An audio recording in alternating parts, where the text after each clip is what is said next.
Hi, and welcome to Straight Shot Radio. My name is Johnny Slick, and I'm the owner and head coach at Straight Shot Training.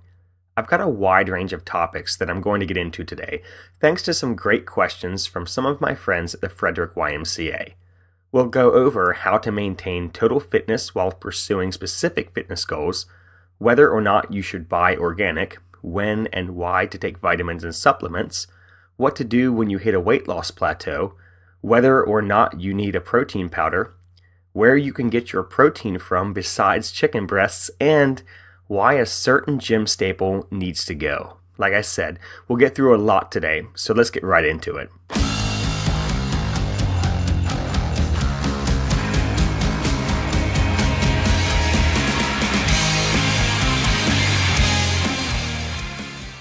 Okay, our first question is from Megan. Megan asks, how do you work towards specific fitness goals while still balancing overall fitness? This is a great question, Megan, because the fact that you're asking it means you already know that it's difficult to work towards a specific goal while still trying to maintain all of the other aspects of your fitness. Because too often people get discouraged when their squat numbers drop when they train for a half marathon, or when they lose strength while losing weight, or they lose flexibility when gaining muscle mass, or when they start lifting super heavy. And anytime you set a specific goal for yourself, you have to do that thing more often in order to get better at it. So this is a concept known as specific adaptation to imposed demands, or the SAID principle. And the problem with the SAID principle is that in order to get better at one thing, you'll have to do some other things less in an effort to skew your training towards your goal, because you can't have everything all at once. This is why even though at Straight Shot we offer a balanced functional fitness program, we still spend some time working on specific aspects of fitness throughout the year in order to better target our weaknesses. And the way we balance it all, and the way that you can balance all of this too, is we continue to try to maintain or mitigate losses in other areas while working towards a specific fitness goal. So if you're training for a marathon, you might need to lift a little bit less and run a little bit more. So make sure some of your lifting is with heavier weights in the lower rep ranges, so you can try to keep as much of your strength as you can while you're getting ready for that race. If you're training to get stronger or to gain muscle mass, but you don't want to lose your cardiovascular fitness or your speed, you could do some cardio once or twice a week to try to maintain what you have for the most part. So think of your fitness as a circle, and your goals are at the edges of this circle. So to be completely balanced across all aspects of fitness would put you dead center of this circle. But if you want to work towards a specific goal, you might move away from this center for a while, but you're still training holistically for the most part. So you're going to stay within that total fitness circle. And then once your event or your competition is over, or you've reached that goal, you can start moving a little closer back towards the middle of that circle again. Just understand that it's okay for you to have minor losses in certain aspects of fitness while working towards a specific goal. Just don't completely drop everything in pursuit of a goal unless you are okay with temporarily curbing your total fitness to achieve that goal. Some fitness pursuits actually require you to do this, not just because you only have so much time and effort to train, but a goal like running a 50-mile race will shift some of your muscle fibers to become more endurant in nature, or training for a powerlifting meet will make them more maximal strength focused. So your body will actually have to change, and you will lose total fitness the more lofty your fitness goal is. So to sum up, the goal shouldn't be to try to keep everything up while working on a specific fitness goal. The thought process should be more of, what is the minimal effective dose for these other aspects of fitness while I work on this one to achieve this goal? Our next question is from my buddy Frank. Frank asks, are organic foods worth the money? So let's start by clarifying something here. There is no nutritional difference between an organic product and a non-organic product. Your body metabolizes the foods the same way, the exact same way. And this has been proven time and again. So from a pure calorie standpoint, there is no difference between organic apples and non-organic apples, or organic versus non-organic cereal or organic versus non-organic soup. It's all the same calories based on the composition of the food, not the chemicals used to keep bugs off of it or to kill the weeds around it in the field. And even organic products have chemicals used to help them grow because everything is chemicals. It's just the classification of them, and honestly a lot of fear mongering and emotional arguments that have scared people into thinking that they have to buy organic or they're going to get sick and die, or they're going to have all of these different health issues because they didn't eat organic. Now, I've done my own research into Roundup, or the ingredient glyphosate, and cancer, and from the studies I see, I'm not worried about the minor traces that make their way into and then out of my body. In the tests done on mice with glyphosate, they're pumping these poor animals full of chemicals at levels no human would ever consume. And they're using mice that are already prone to certain cancers, so they're really just confirming their beliefs that they went into the study with. And then as for the actual toxicity of Roundup, whether or not it could kill you by drinking it, you would actually have to drink 3 gallons of Roundup to kill you.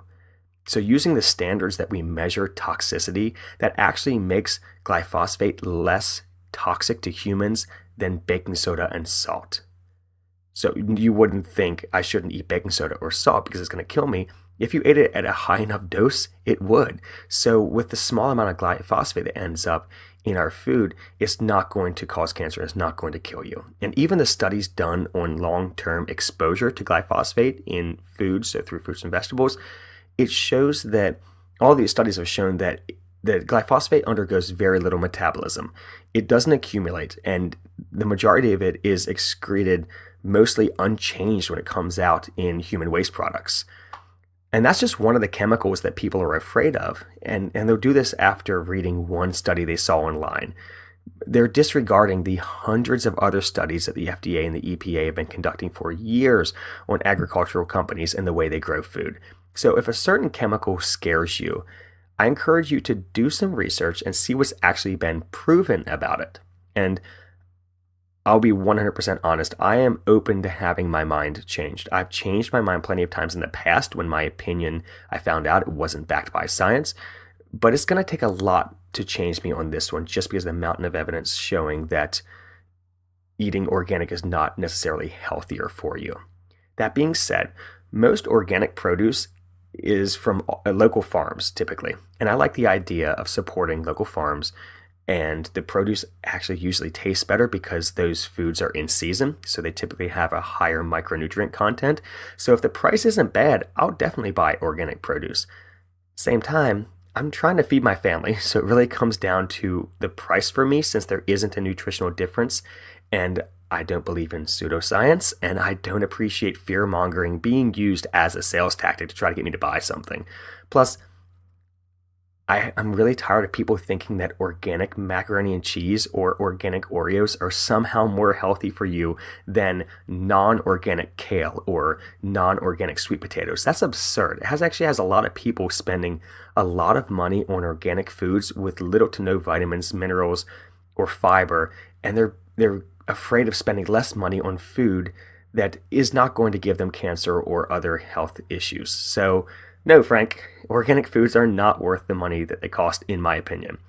I actually feel like we're going to have to do an entire episode on this, and GMOs, actually, now that you've got me started. So thank you, Frank, for giving me another podcast episode idea now. Our next question is from Judy. Judy asks, when is the best time of day to take your vitamins? So for this, I want to take a quick detour before we get into when to take your vitamins and ask, why are you taking vitamins? So multivitamins usually contain vitamins A, D, E, K, B, and C, as well as minerals like calcium and iron. If you are eating a variety of foods and spending some time outside and staying active, you may not need a vitamin.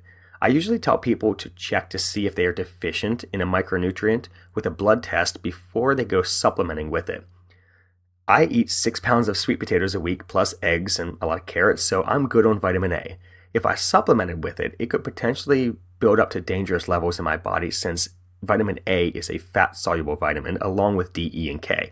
So this means they aren't like B and C where you just urinate them out if you get too much. They actually hang around in your body. And with B and C, you're just wasting your money if you're eating enough fruits and vegetables and some animal products, which are the only places to get certain B vitamins naturally. So you don't need to take it in a supplement. You'll end up just excreting them out if you get too much vitamin B or C. So I eat a variety of fruits and vegetables, and from the way that I check them using an app called Chronometer, I can see how much of each vitamin I'm getting.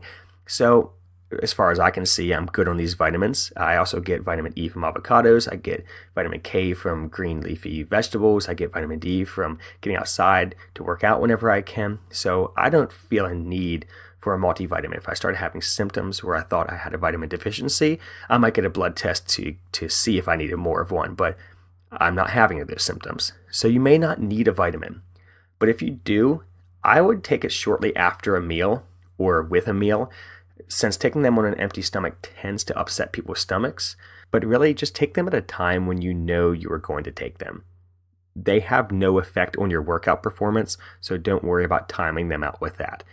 Honestly though, I would look at your diet first and see if you can get all of your vitamins, even the ones you're deficient in, through your food, and do that before you take a supplement. Usually, your body does a better job processing the things that we take in through whole foods better than it does through vitamin supplementation.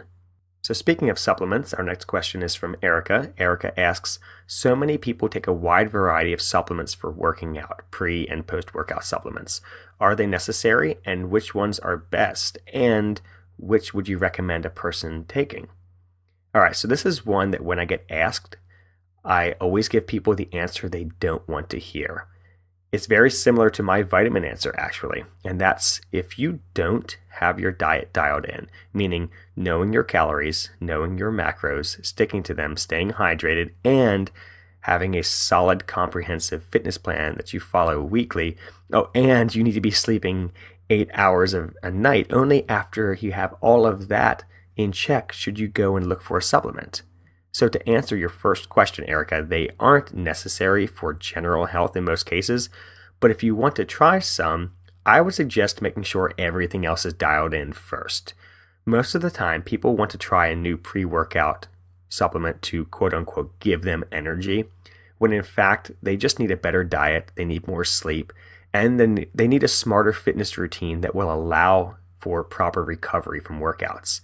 As for post-workout supplements, the whole you have to eat within 30 minutes of your workout or it's like you didn't even work out, that whole deal isn't true. The more we understand protein synthesis in muscles, the more we're learning that it's more about getting the right amount of total protein and calories that determine muscle hypertrophy and repair. So if you are eating enough protein in your last meal before your workout and you eat some later on when you get home, you don't need a protein shake. Personally, I don't use protein shakes, but they are convenient and helpful for people who have trouble getting enough protein through food alone. Now, if you are going to take a pre and post-workout supplement, here's what I would suggest. You want to find a pre-workout supplement with 3 things: caffeine, creatine, and beta-alanine. All of the other stuff that they put in those are usually fillers or flavoring things or roots and extracts to make you feel crazy while you're working out, but they really aren't helpful. Caffeine, creatine, and beta-alanine have been thoroughly studied, and they're safe for the majority of healthy adults who use them in moderation. Caffeine is a mild stimulant that increases your heart rate to supply more blood and more oxygen to your muscles while working out. Plus, it's a pain blocker, so it helps you push through difficult sets. I like 100 to 200 milligrams of caffeine anhydrous, which is the equivalent of 1 to 2 cups of coffee. You can get it online in pill form, and it's really, really, really cheap. Now, creatine is a substance that's found naturally in muscle cells, and it helps your muscles produce energy during heavy lifting or during high-intensity exercise. It also pulls water into your muscle cells to hydrate them, which can increase protein synthesis. Now, creatine has a bad rep from people who don't understand it, but it's been studied for years in athletics and has been proven safe for exercising adults. But not only that, now it's being studied for its positive effect on brain health and is even being used to treat patients with Alzheimer's and dementia. So right now, creatine is the only supplement that I take right now. I take 5 grams a day, every day. Beta alanine is the other one that I mentioned of those three that are the ingredients that actually work in a pre-workout. And beta alanine is a non-essential amino acid, meaning your body already makes some of it, but it's safe to take some more of it. And this is what gives people that tingling, that pins and needles sensation when they take it in a pre-workout. But eventually your body kind of gets used to that. Once it has to build up to a certain concentration level in your body. And once it does, it'll increase your body's carnosine levels, which keep your pH levels balanced so you can perform mechanical work more efficiently, meaning your muscles won't burn out on you as fast, and you can do more work for longer periods of time. Carnosine is also a powerful antioxidant, so for general health, beta-alanine is being studied now as well. We know it's highly effective in athletic performance. Now we want to know what can it offer for everyone. I've also used citrulline malate in the past, which is a vasodilator, meaning it opens up the blood vessels to increase blood flow. And this can be helpful during exercise as well. Honestly, I would continue taking all of these supplements other than creatine if they weren't so expensive altogether. But right now, I would rather spend money on food than supplements. Creatine is cheap. I drink coffee if I need a boost before my workout. But most days, honestly, it's just creatine and good hydration prior to working out. Like I said before, I don't do protein shakes, but they are convenient if you need to hit your total protein numbers and you don't have a lot of time to eat that much protein. So supplementing with protein can help. I personally took a look at the amount of protein I could consume on a daily basis through Whole Foods and realized I don't need to use a supplement. I don't have a problem with them. It's just I don't need to spend money on that. Now, if I change my diet in the future and it's easier to hit my numbers using a shake, I don't have a problem doing that. Now, as for the claims of whey protein and other liquid sources of protein being better because they're more quickly absorbed or more quickly oxidized, that matters much less than we used to think that it did. So get a good quality, meaning little to no fillers, protein powder if you want to, but know that you don't need it, provided that you're getting enough protein in your daily diet. Our next question is from Jen. Jen asked, what are you supposed to do when you hit a weight loss plateau? This is a good question, Jen. This is one of the toughest parts about dieting down. Eventually, your body hits a point where the scale just doesn't want to move. And I know I say this all the time, but you have to know your calories. You don't have to count them every day if you eat similar foods, but you need to know what your general energy intake is so when you get stuck, you can see how much you need to cut out or where you can make that cut happen. Monitoring your caloric intake can keep you accountable and honest with yourself about what you're really eating. If your diet is in check and you start to relax a little bit too much, you're definitely going to hit that plateau sooner. But a lot of times the plateau occurs because you eventually do have to lower your calories once you lose weight in order to reflect your new weight. So if you hit a plateau, have your body fat checked and recalculate your calories based off of that and make sure that you're eating those calories. I always prefer to address plateaus through diet because it's the easiest way to manage caloric balance. But you could also change your workout routine so you're burning more calories rather than just eating less. And this is especially true if your calories are already kind of low or if you're finding yourself hungry all the time. Doing more strength training, if you're typically just doing cardio, or doing more cardio if you just like lifting weights, this can make a difference here in your plateau that you've hit recently, if you ever hit that plateau. And how to break through that is either going to be dieting or training. Also, switching up the way you're training. You could try circuits, you could try heavier weights, you could try higher reps, you could try intervals instead of steady state cardio. Switching things may help, but again, it's all about calories in and calories out. So you need to know what you're eating and make adjustments when you hit those little speed bumps because they're going to happen. So be patient. Losing weight is a journey. It's not an overnight change. You may lose nothing one week and then a pound or two in the next. I wouldn't change anything really unless your weight hasn't moved in 3 weeks of being religiously consistent with your diet. But yeah, those plateaus suck. It's just, you've got to know your calories and you have to take a good look at your workout routine and get all of that stuff in check before you start making too many changes. Okay, on to our question from Kate. Kate asked, what are the best non-chicken protein sources? Man, Kate is really struggling with chicken these days.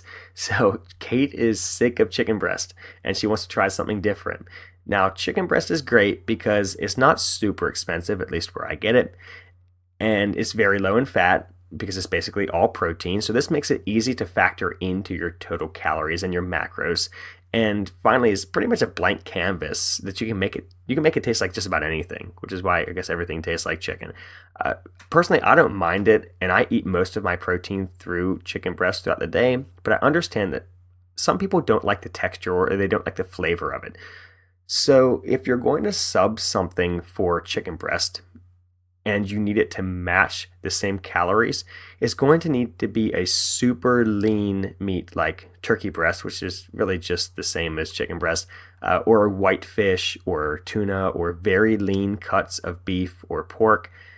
If you don't mind using some of your daily fat calories on the fat in the meat, you've got a lot more options though. So other cuts of pork or beef that aren't quite as lean, ground turkey, ground chicken, fatty fish like salmon. Just remember to factor in the fact that the fat in those cuts means that the 4 ounces of that 80-20 ground beef is going to have a lot more calories than 4 ounces of chicken breast just due to the fat. So you may need to adjust your fat intake elsewhere during the day to account for this. Now, as for mixing it up, we have a Wegmans in Frederick that has some wild game options. So you could try bison or elk or boar or ostrich, something weird like that to expand your options. We're also in an area that's not hard to score some venison. So if you would like to add that, you could have a friend that hunts, or you could happen to hit a deer on the backcountry roads of Frederick. Just kidding. Not really though. I'm from West Virginia, born and raised, so I'll just leave it at that. But again, you don't have to be confined to just meat. You got a lot of options. Dairy products are a great source of protein if your body handles dairy okay.